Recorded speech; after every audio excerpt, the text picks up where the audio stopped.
Assalamualaikum warahmatullahi wabarakatuh.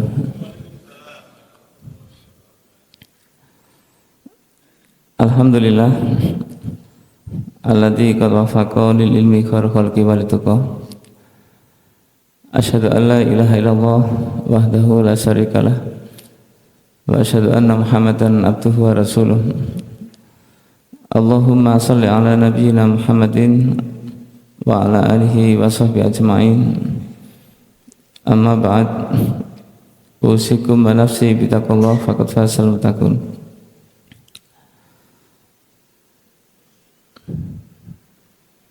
Para jamaah,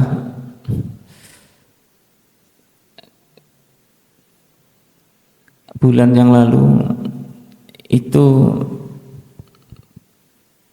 menerangkan bab tafakur sudah ya? Saya agak lupa ini. Bab tafakur kemarin masih ingat? Sampun apa dereng? Dalam? Tidak ingat. Ya. Nah, ya. Oke.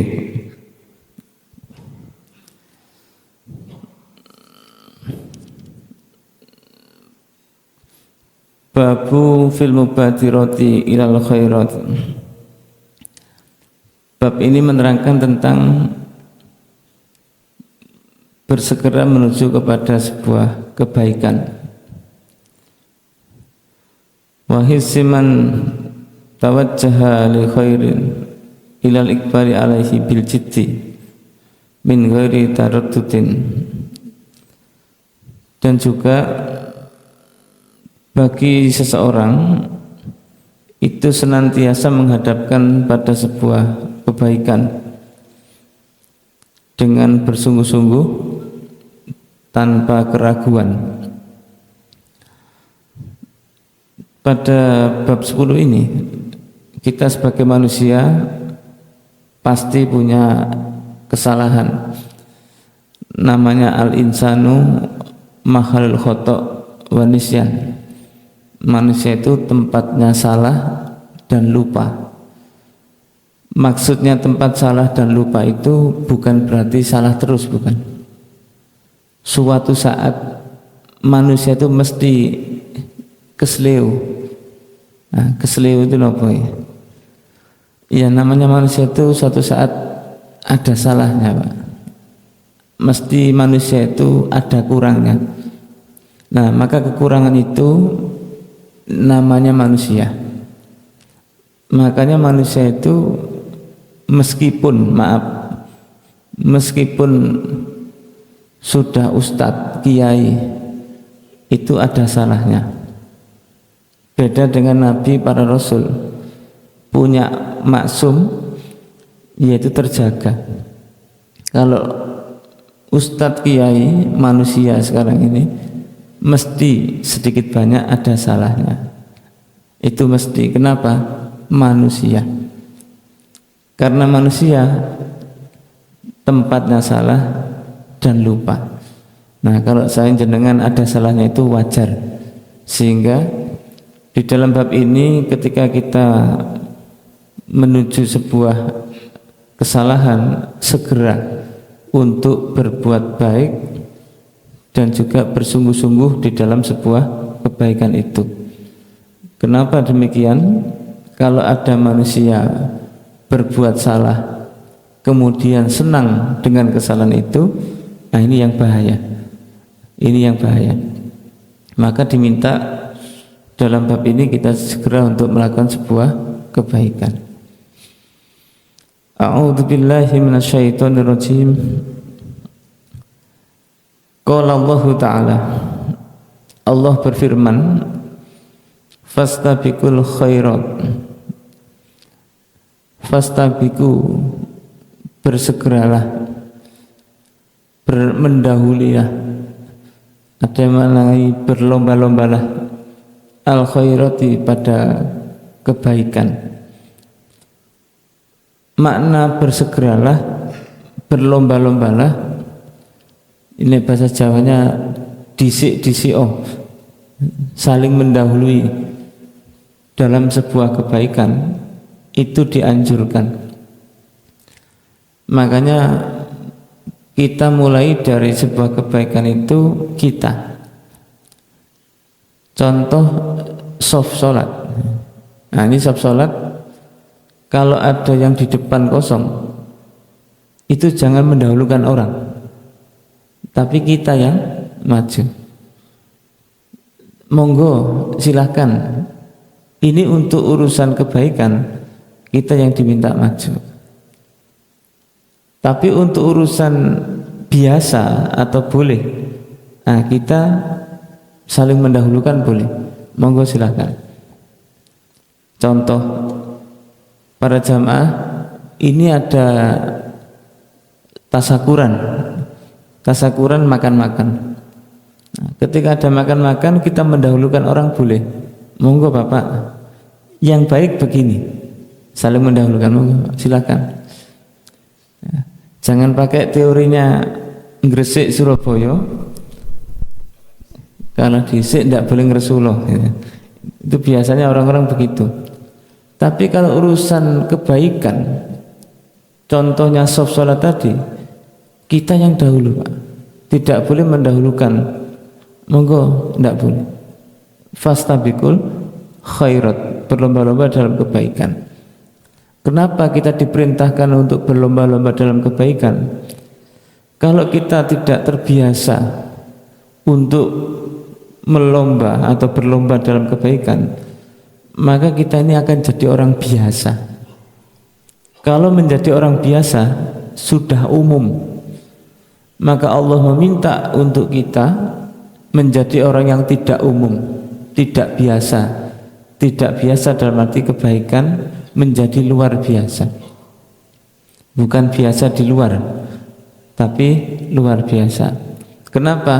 Itu ciri-ciri orang yang baik. Ciri-ciri orang yang baik itu tidak gelenyah-gelenyeh, apa bahasa Indonesianya ini? Tidak santai lah gitu aja. Tapi untuk urusan kebaikan, fastabiqul khairat. Ini maknanya berlomba-lomba. Di dalam ayat yang lain Allah juga berfirman di dalam surat Al-Imran, wa qala Allah Ta'ala wasari'u ila maghfiratin mir rabbikum wa jannah arduhas samawati wal ard uiddat lil muttaqin. Wasari'u, cepet-cepet toh, bersegeralah juga, ila maghfiratin, menuju kepada sebuah ampunan, mir rabbikum, dari Tuhan kalian. Kita diminta para jamaah untuk bersegera menjemput sebuah pertaubatan, itu penting. Ini maknanya, mohon maaf, maknanya adalah manusia itu Pak, sedikit banyak, maaf, mesti keliru. Manusia itu sedikit banyak pasti salah. Ini saya katakan pasti karena ayatnya begini Pak. Dan ini menunjukkan Allah itu sangat membuka, sangat menerima pintu tobat itu kepada kita.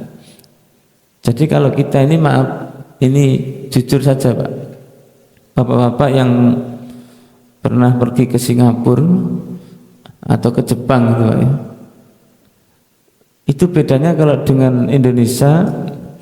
Di Jepang itu banyak rok mininya daripada rok panjangnya. Itu sedikit banyak mesti mata itu mesti melihat. Sedikit banyak saya katakan. Kalau ada yang pandangannya tertunduk, ini luar biasa. Tapi kadang-kadang sudah sampai Jepang tidak melihat eman-eman gitu. Itu kadang-kadang begitu. Maka wasari'u ila maghfirah, bersegera menuju pada ampunan. Kadang-kadang kalau kita dari Jepang itu tidak tahan, ingin balik ke Indonesia. Kenapa tidak tahan? Karena tidak bawa istri Pak, kira-kira tidak kuat nanti bahaya. Maka bersegera untuk menuju pada ampunan. Wa jannah, kalimat wa jannah ini sebagai penguat, karena orang yang minta ampun itu janjinya Allah surga. Jadi Allah memberikan ampunan yang nanti efeknya adalah surga. Jadi orang yang bersegera mohon ampun itu Allah akan membalasnya dengan surga. Nah, maknanya apa? Orang yang senantiasa berdosa kalau memohon ampun itu akan diampuni oleh Allah, dan balasannya pun juga surga. Yang mana surga itu luasnya antara langit dan bumi itu disatukan jadi satu, itu ukurannya surga. Kalau para jamaah melihat bumi kita, mungkin jenengan lewat tol, itu kan sawah-sawah terbentang luas. Ada pertanyaan pada waktu itu, Ustadz, apakah cukup surga itu? Kalau menurut keterangan orang itu ada yang dibangunkan kerajaan, ada yang dibangunkan rumah.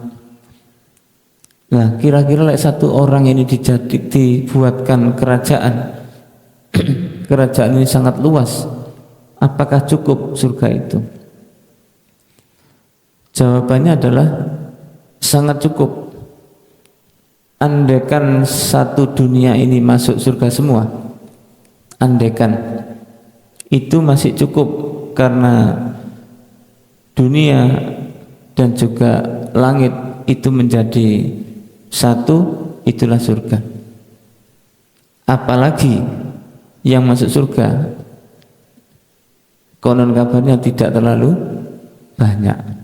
Ini konon kabarnya.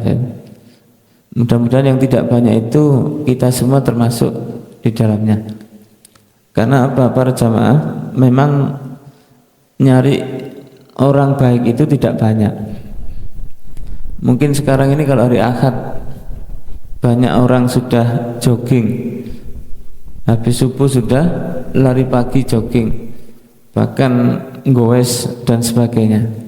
Makanya jamaah pengajian dengan jamaah senam banyak mana Pak? Nah, jamaah senam. Maknanya apa? Orang baik ini tidak banyak. Maka orang-orang yang ngaji itu juga tidak banyak. Itu yang ngaji begitu Pak. Maka bersegera memohon ampun kepada Allah itu penting, akan diganjar oleh Allah dengan surga. Uiddat lil muttaqin, karena surga itu disiapkan untuk orang-orang yang bertakwa. Orang yang bertakwa itu hakikatnya selalu ingat kepada Allah ketika dalam keadaan lapang maupun sempit. Kemarin bab 9 kita diminta bertafakur qiyama wa qu'udan, waktu berdiri, duduk, wa ala junubihim, waktu tidur, itu juga selalu mengingat kepada Allah. Jalan-jalan kelihatan yang tidak tepat, subhanallah, lisannya berzikir, hatinya juga berzikir. Itu yang dinamakan muttaqin. Orang yang bertakwa itu senantiasa lisannya baik, hatinya juga baik. Maka menuju kebaikan itu bisa kita mulai dari lisan, bisa kita mulai dari hati, dan juga dari perbuatan. Ini akan selalu terkoneksi, selalu akan nyambung. Hati baik, lisan baik, akhlak pun juga akan baik. Ini nyambung. Fal awalu, adapun hadis yang pertama, di dalam kita senantiasa untuk menuju kebaikan. An Abi Hurairah radhiyallahu anna Rasulullah sallallahu alaihi wasallam qaul batiru mal a'mala fitanan, bersegeralah kalian untuk melakukan sebuah amal yang baik sebelum datangnya fitnah. Nah ini Pak, Bu, ini penting karena apa? Manusia itu tidak luput dari fitnah. Maksudnya apa? Bapak Ibu, panjenengan saya ini mesti kena fitnah suatu saat, mesti. Kenapa kok begitu? Maka ketika sebelum datang fitnah itu, ayo kita ini berbuat baik sebelum fitnah datang. Orang baik pun tidak akan luput dari fitnah, tidak akan luput. Nah, sekarang coba kita cek. Ada namanya Alqamah, orangnya baik, taat, kena ujian oleh Allah. Diuji dikarenakan pada waktu itu Alqamah tidak sadar ketika dipanggil ibunya, tidak sadar sebetulnya karena saking enaknya beribadah. Sholat itu kalau dihayati, Pak, itu enak kalau dihayati, tapi kalau dihayatinya begini tidak enak. Ketika imamnya takbir Allahu Akbar, waladhdallin amin amma yatasaalun, pikirannya waduh kok panjang ini aja. Nah, kalau sudah berpikiran begitu, maka beda menghayati sholatnya. Tapi ketika orang itu menikmati, maka rasa sholat itu akan larut. Dia akan larut untuk mengikuti irama sholat, sehingga di sekelilingnya pun tidak merasa terganggu kalau ramai. Bahkan suara ibu tadi ketika memanggil tidak terdengar, terasa tidak terdengar. Makanya bapak-bapak, kira-kira siapa yang salah? Kalau kita sholat, ada anak kecil mainan keliling-keliling kita, mungkin sambil teriak-teriak, sholat kita tidak jadi khusyuk. Pertanyaannya, yang salah apakah si anak kecil ini? B, yang A tadi anak kecil, B, orang tuanya yang tidak memperhatikan anak, C, orang yang sholat itu sendiri. Kira-kira jawabannya apa, Pak? Dalam? Yang B. Yang B angkat tangan, Pak. Orang tuanya ini. Yang B ya. Yang D tidak ada, Pak. Yang A, anaknya, anak kecil disalahkan, tidak bisa. Namanya anak kecil. Orang tuanya disalahkan, ya tidak mau. Karena orang tuanya berpikir kalau diajak ke masjid biar nanti jadi baik. Karena orang tua sekarang mulai pakai status cari masjid yang ramah anak kan. Karena orang tuanya dimarahi takmir biasanya.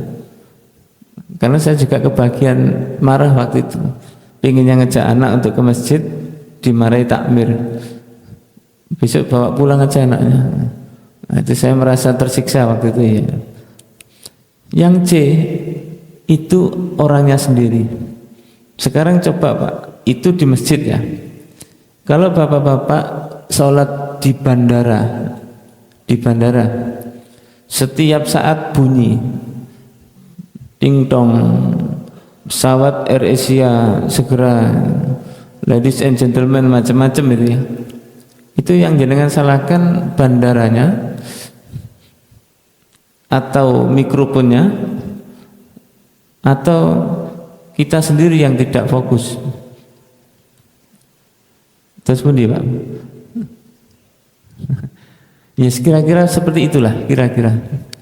Jadi kalau kita mengacu pada sebuah keadaan itu, maka ketika kita menjiwai, Pak, itu tidak terasa. Bahkan para sahabat ketika kena panah, mencabut panahnya itu ketika sholat, tidak terasa ketika sholat dicabut, karena posisinya itu dengan menjiwai sholat akan hilang. Tapi namanya kita manusia, Pak, sholat 1 menit khusyuk, menit berikutnya sudah mulai goyah. Apalagi tadi suratnya kelihatan panjang, nah itu sudah mikirannya goyah. Padahal imamnya sudah ngerti amma yatasailun itu dibagi dua. Jadi 40 ayat, Pak. Nah dibagi dua, 20 agak mending lah ya. Nah ini fitnah itu akan kena ke kita. Orang yang sholat pun akan dapat. Jadi Alqamah itu orang yang baik, jarang maksiat, bahkan tidak pernah maksiat dikatakan, tapi namanya manusia sedikit banyak. Ketika ibunya memanggil Alqamah, maka pada waktu itu Alqamah tidak terasa sehingga muncullah fitnah karena doa ibunya muncul. Anak kurang ajar, dipanggil tidak datang-datang, padahal Alqamah itu dalam keadaan sholat. Maka Alqamah pun kena fitnah itu, sehingga Alqamah itu meninggalnya dalam keadaan berat, sehingga pada waktu ibu karena sudah marah. Nah disinilah para jamaah, kita pun suatu saat akan kena fitnah. Maka kita diminta untuk senantiasa bersegera melakukan amal kebaikan sebelum datangnya fitnah. Kakito ilaili al-mudlimi, karena fitnah itu seperti halnya datangnya malam yang sangat gelap gulita. Tidak bisa kita ini melihat. Fitnah itu ibaratnya panjenengan di malam hari, kemudian ada semut hitam lewat. Nah, kelihatan tidak, Pak? Jelas tidak kelihatan. Maka fitnah itu seperti itu. Yusbihu ar-rajulu mu'minan wa yamsi kafiran. Ada kalanya pagi itu seorang muslim, tapi sore hari mau maghrib jadi kafir. Kemudian wayamsi mu'minan wa yusbihu kafiran. Sore hari dia mukmin, pagi hari dia kafir. Fitnah yang paling kita takuti, Pak, akidah kita, keimanan kita itu lepas. Fitnah yang paling berat. Maka kita ingat, Bapak Ibu ingat ceritanya Siti Masito yang digoreng hidup-hidup itu, Pak, dicelupkan. Tidak bisa kita bayangkan kalau kita seperti Masito, Siti Masito. Ini orang perempuan, maaf, orang perempuan itu saja kuat. Kenapa orang laki-laki tidak kuat? Ini contoh yang dibuat sangat jelas. Bahkan kalau para jamaah ingat Nabi Ibrahim alaihissalam, Nabi Ibrahim dibakar. Itu fitnah-fitnah yang akan terjadi pada diri kita. Dan fitnah yang paling kita takuti adalah pagi dia iman, sore mau gelap, mau mati, dia jadi kafir. Na'udzubillah min dzalik. Ini yang kita takutkan, Pak. Sehingga jangan sampai perubahan itu cepat. Kenapa kok begitu? Ya bi'udinahu bi'ardin minat dunya. Seolah-olah dia itu menjual agamanya, dibeli dengan dunianya. Agamanya ini, akidahnya ini yang kuat itu dibeli dengan dunia, sehingga tidak terjadi apa-apa. Amalannya hilang, dia pun juga akan menjadi kafir. Orang kafir ini ada dua, Pak. Satu kafir hakiki, yang dia ini tidak muslim. Yang kedua, orang kafir ini dia ini muslim, tapi dia mengingkari ayat-ayat Allah sehingga dia menjadi kafir. Nah ini yang bahaya. Orangnya Islam tapi meninggalnya kafir. Ini yang bahaya, karena ini fitnah.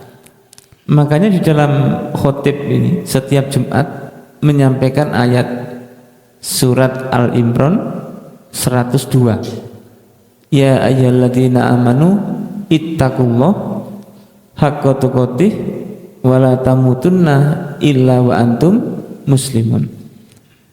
Hai orang-orang yang beriman, bertakwalah kepada Allah.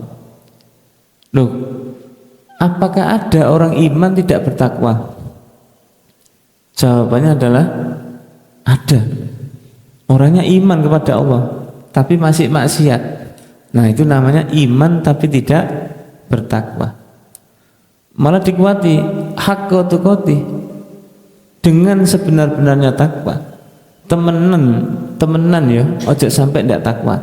Jadi Allah itu memanggil kita dengan ya ayyuhalladzina amanu, diingatkan, dikuatkan, sehingga ditutup wala tamutunna illa wa antum muslimun.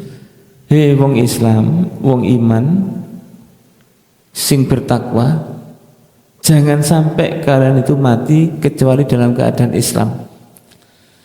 Maksudnya apa, Pak? Fitnah-fitnah itu nanti menjadikan akidah kita ini rusak kalau kita tidak berjaga-jaga.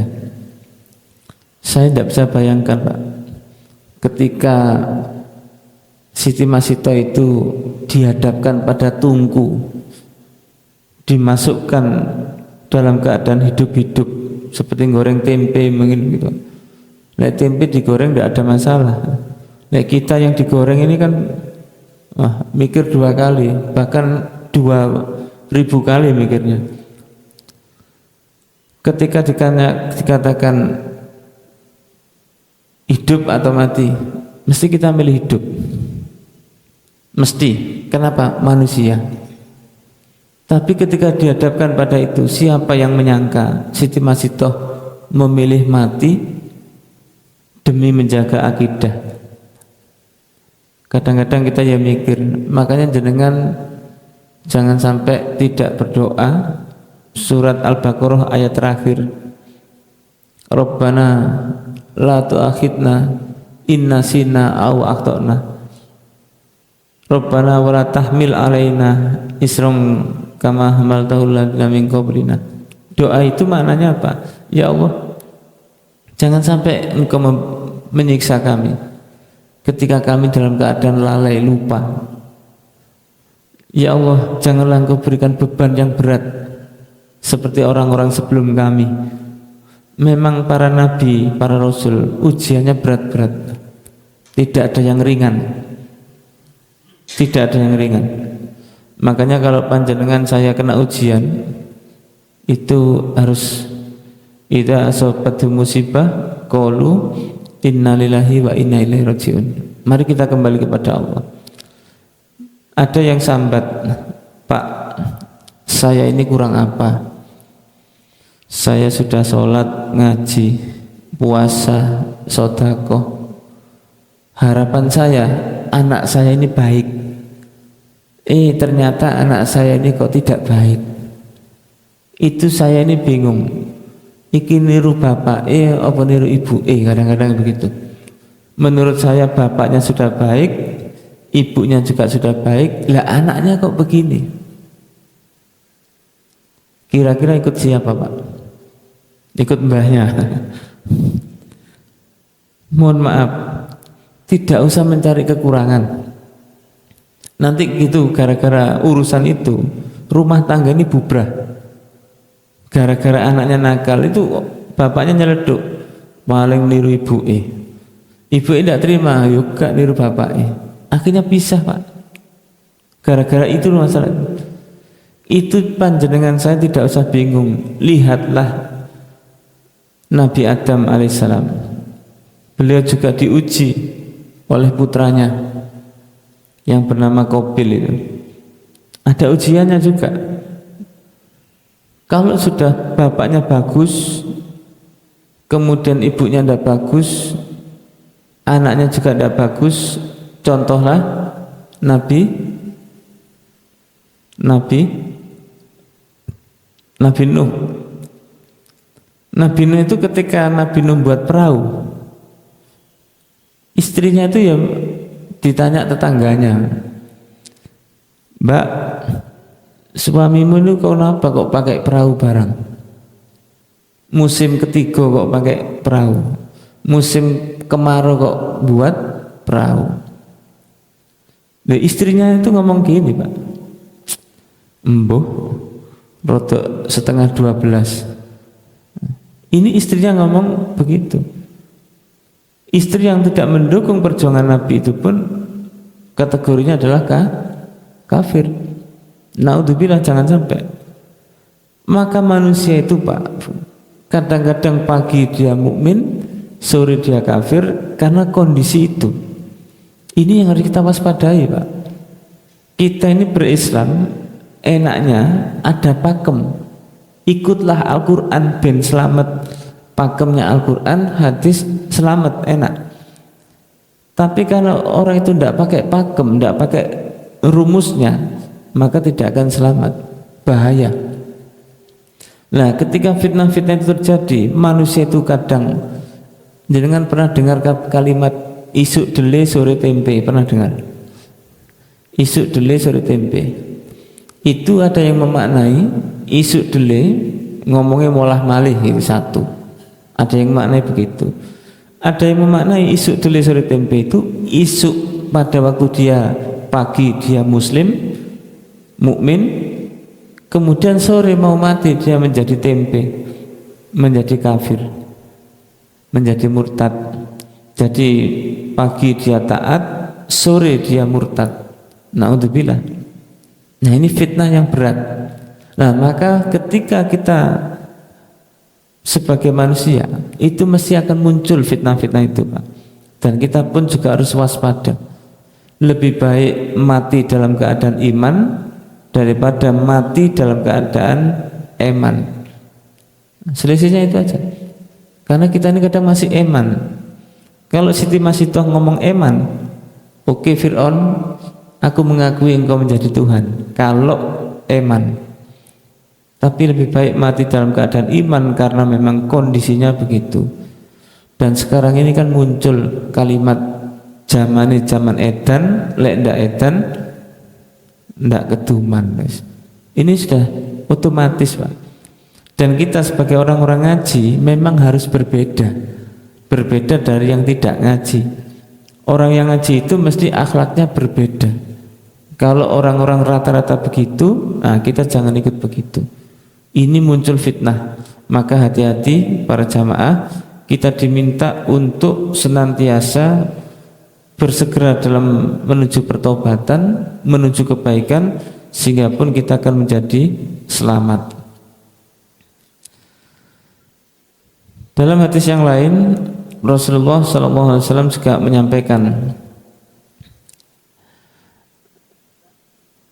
An Abi Hurairah radhiyallahu anhu qala, Ja'a rajulun ila Nabi sallallahu alaihi wasallam faqala, ya Rasulullah, aina sadaqah a'damu ajrun.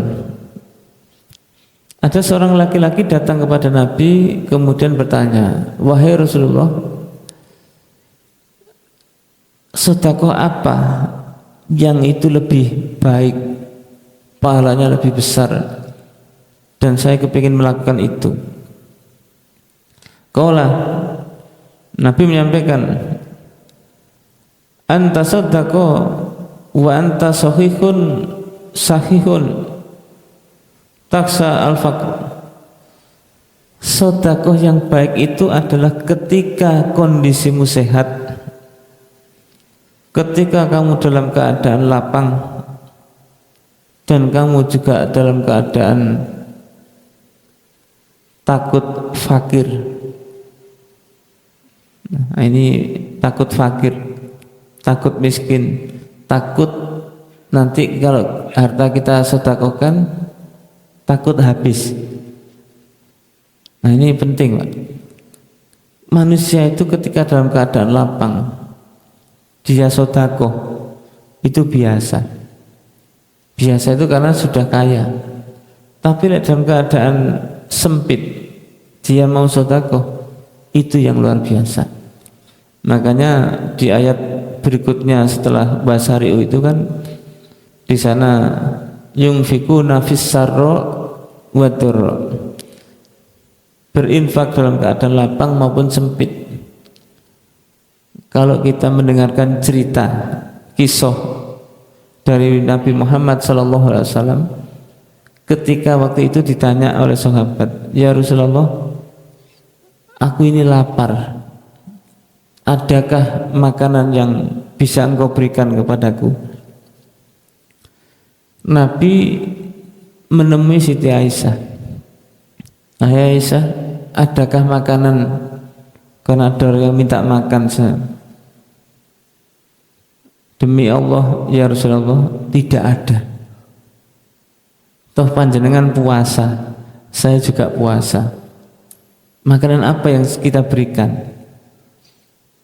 Kadang kita mikir itu, Pak, dari Nabi loh, tidak punya makanan. Coba, nah, kita ini kan makanannya berlebih kan, Pak. Ya, alhamdulillah ada lah kira-kira begitu. Nabi itu sederhana, tidak punya makanan, puasa. Tak pikir-pikir kadang-kadang mendengar kisah Nabi itu agak nangis kita ini, Pak. Iya, kok bisa ya Rasul yang terjamin begitu keadaannya seperti itu. Kita ini lebih dari cukup lah. Maka jangan sampai kita jauh daripada keimanan. Maka sedekah yang baik itu ketika dalam keadaan lapang, dalam keadaan sehat, termasuk kita takut menjadi fakir, menjadi miskin. Karena sedekah itu, kenapa? Setan itu kan begini, Pak. Aja mbok tokno duitmu. Eman. Iki lho goleki soro-soro awakmu. Kok enak mek ditokno begitu. Wong iku atau masjid itu atau pondok itu suruh usaha dhewe. Awakmu iki eman. Loh, setan itu kadang-kadang berpikir itu. Jadi mencegah kita. Makanya kadang-kadang matematika kita dengan matematikanya Allah berbeda. Kalau kita mengeluarkan akan kembali dengan banyak. Kalau kita mantep dan tidak mantep, tidak bisa. Nah, ketika itu Nabi menyampaikan begitu. Wa ta'amalu al-ghina, dan juga kamu berharap menjadi kaya. Berharap menjadi kaya. Wala tumhil hatta idza balagatil hulqum, dan juga jangan kamu mengakhir-akhirkan, jangan kamu membiarkan sedekahmu itu ketika kamu mau meninggal, ketika nyawa sudah di kerongkongan baru kamu bersedekah, jangan. Maka gunakan itu sebaik mungkin. Nah, maka para jamaah, kita pun nyadari bersegera itu dalam keadaan kita sadar, dalam keadaan sadar. Termasuk ada kisah Nabi ba'da sholat. Biasanya Nabi habis sholat itu kan zikir, Pak. Tapi pada waktu itu Nabi bergegas pergi memberikan emas kepada orang yang menjadi tanggungan itu. Jadi menunaikan itu disegerakan, karena apa? Orang berbuat baik ini jangan ditunda-tunda. Berbuat baik itu kita segerakan, termasuk mohon maaf mungkin ya bayar hutang itu yang baik disegerakan. Ada orang itu punya utang, bayar itu rodok aras-arasen. Tujuannya apa? Masih eman, duitnya tak puteri dhisik, tak puteri lagi. Padahal dengan dia membayar hutang, maka dia ini diberikan sebuah kelancaran. Itu yang terjadi pada kita. Kadang-kadang rata-rata orang yang punya hutang itu lebih tidak malu daripada yang menghutangi. Nah, yang menghutangi itu nagih malah malu kadang-kadang. Nah, yang punya hutang tidak malu. Nah, ini jangan sampai terjadi. Maka bersegera menuju kebaikan ini dalam rangka kita diberikan sebuah langkah-langkah oleh Allah menjadi orang-orang yang terpilih. Karena menjadi orang yang terpilih itu juga tidak banyak. Maka para jamaah, kesempatan kita dalam melakukan sebuah kebaikan ini jangan sampai kita tunda. Dan tidak ada yang tahu usia kita sampai kapan. Sehingga Nabi juga menyampaikan hatta balagatil hulqum, sampai nyawa ini dalam kerongkongan, kita jangan sampai itu. Fir'aun itu kan ketika mau mati itu, amantu bi Rabbi Musa, saya iman dengan Tuhannya Musa, tapi mau mati. Nah itu sama Allah juga tidak diterima. Na'udzubillah min dzalik.